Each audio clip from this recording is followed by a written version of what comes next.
Buenos días. Hoy hablaremos sobre algunas estrategias para afrontar el dolor. Así que toma tu café en esta mañana y acompáñame.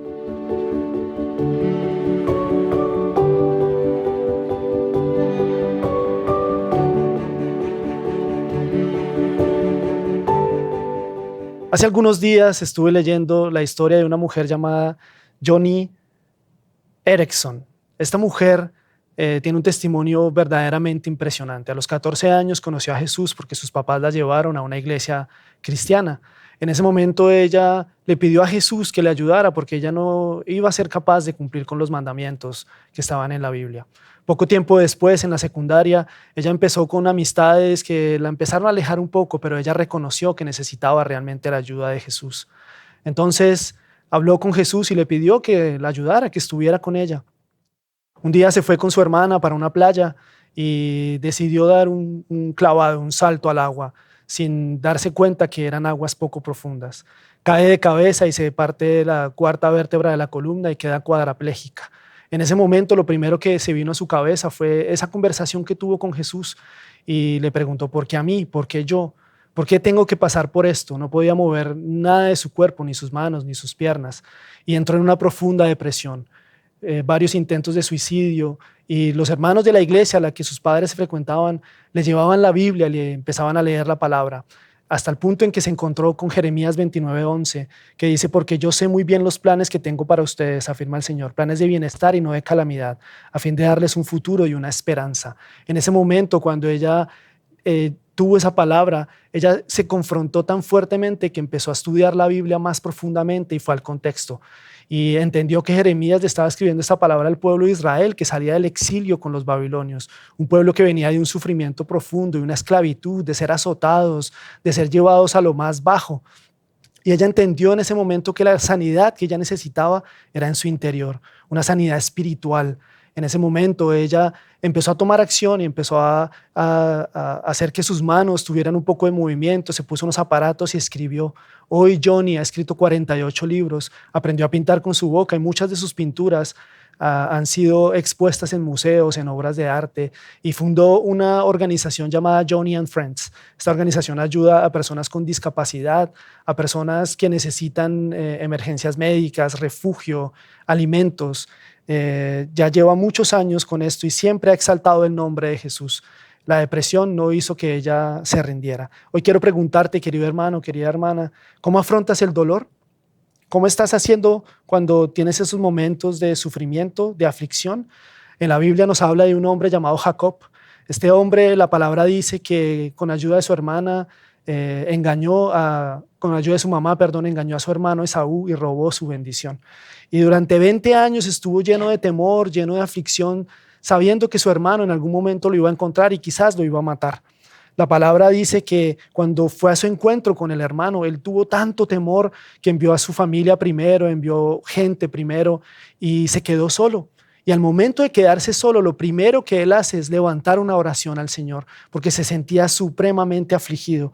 Y la oración la vemos en Génesis capítulo 32, del versículo 9 al versículo 12.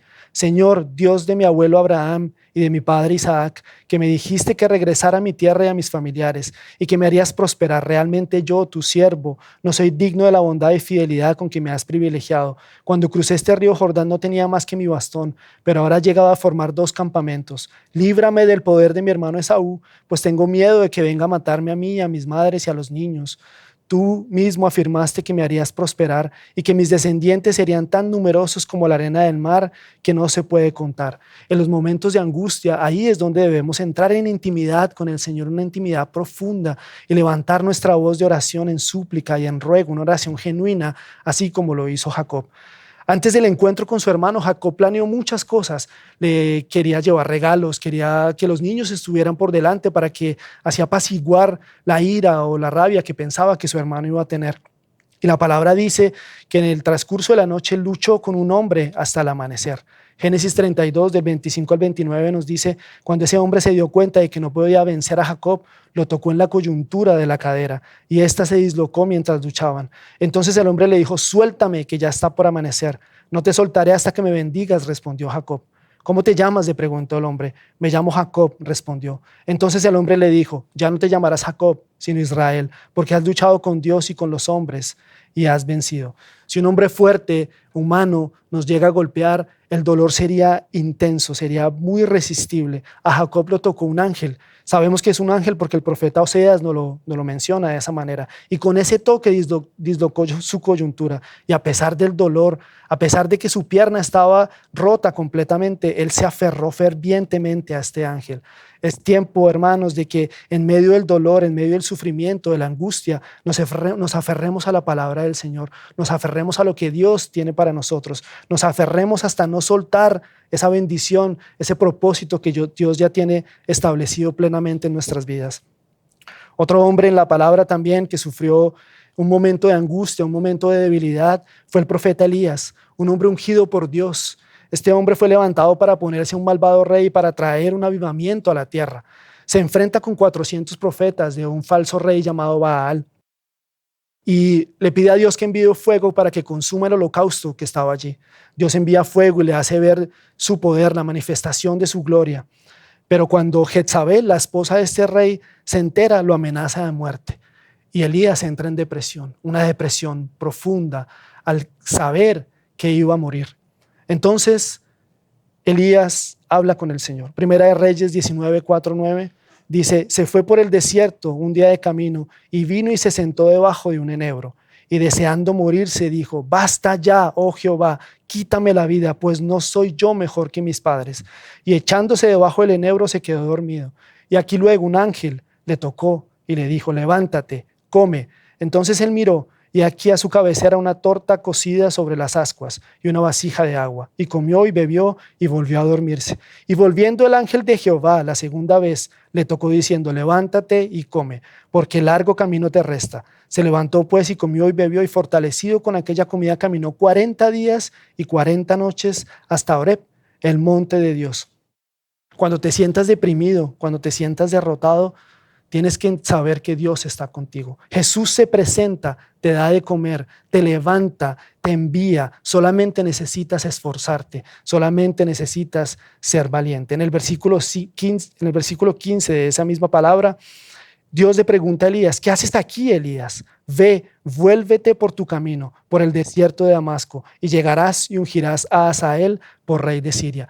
Debemos ver aquí que el ángel se le presenta 2 veces. Era tan profunda la depresión que tenía Elías, que tuvo que llevarle comida, llevarle bebida para que él pudiese animarse. Es en esos momentos de aflicción, es en esos momentos donde estamos desesperados que Jesús viene a darnos consuelo, que Jesús viene a darnos de su paz, que Jesús viene a darnos de su amor, que Jesús nos levanta.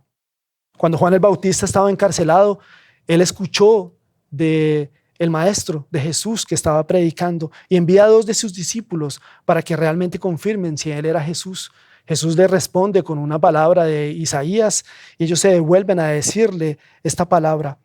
Pero Jesús sigue predicando, estaba con un grupo de gente y les estaba dando una enseñanza. Jesús se voltea entonces y les dice a las personas que estaban allí en Mateo 1, del 7 al 12, de cierto os digo, entre los que nacen de mujer no se ha levantado otro mayor que Juan el Bautista, pero el más pequeño en el reino de los cielos mayor es que él. Desde los días de Juan el Bautista hasta ahora, el reino de los cielos sufre violencia y los violentos lo arrebatan.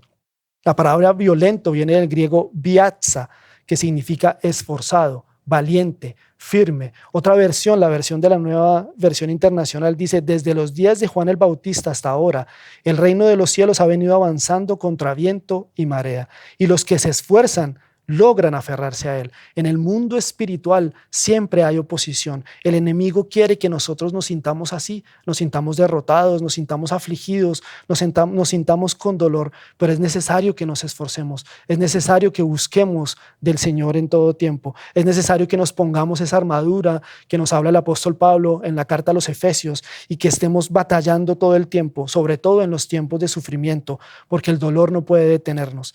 Yo sé, hermano, que quizás estás pasando por por un momento de angustia, un momento de dolor, o hermana, estás pasando quizás por la pérdida de un ser querido, quizás por un momento de problemas financieros, quizás con problemas de tu matrimonio.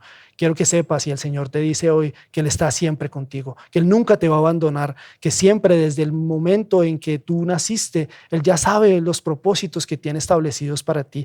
A lo largo de la Biblia hay muchos personajes que pasaron por aflicción desde el inicio: Adán, Abraham, Moisés. Todos pasaron por un momento de dolor, un momento de angustia, pero atravesaron por ese dolor porque Dios estuvo con ellos. Así que hoy te digo, hermano, esfuérzate porque el Señor tiene un propósito firmemente establecido para ti. Dios te bendiga.